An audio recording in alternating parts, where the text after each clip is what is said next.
Hello friends, ഇന്ന് നമ്മൾ പഠിക്കുന്നത് എക്സ്പ്ലോർഡ് ആണ്. അപ്പോൾ ക്ലാസ്സിലേക്ക് കടക്കുന്നതിന് മുമ്പ് ആരെങ്കിലും സബ്സ്ക്രൈബ് ചെയ്യാത്തവരുണ്ടെങ്കിൽ സബ്സ്ക്രൈബ് ചെയ്യുക, അതുപോലെ ലൈക്ക് ചെയ്യുക, ഷെയർ ചെയ്യുക. അപ്പോൾ എക്സ്പ്ലോർഡിൻ്റെ ഷോർട്ട് കീ എന്ന് പറയുന്നത് എക്സ് ആണ്.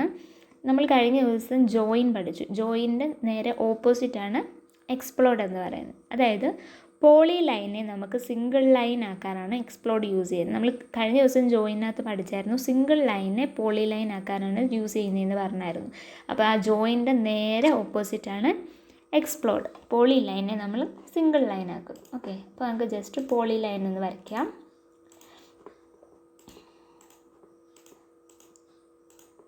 ഓക്കെ, നമ്മൾ പോളി ലൈൻ വരച്ചു. ഇനി ഇപ്പം സിംഗിളായിട്ടല്ലേ സെലക്ട് ആണ്. ഇനി നമ്മൾ ഇതിനെ എന്ത് ചെയ്യാൻ പോവാണ്?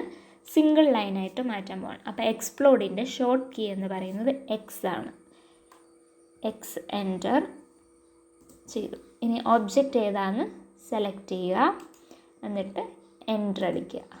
ഓക്കെ, ഇപ്പം കണ്ട ഓബ്ജക്റ്റ് സിംഗിളായിട്ടാണ് സെലക്ട് ആകുന്നത്. അപ്പോൾ നമ്മൾ എന്താ, പോളി ലൈനെ നമ്മൾ സിംഗിൾ ലൈനായിട്ട് കൺവേർട്ട് ചെയ്തു. അപ്പോൾ ഇതാണ് എക്സ്പ്ലോർഡ്.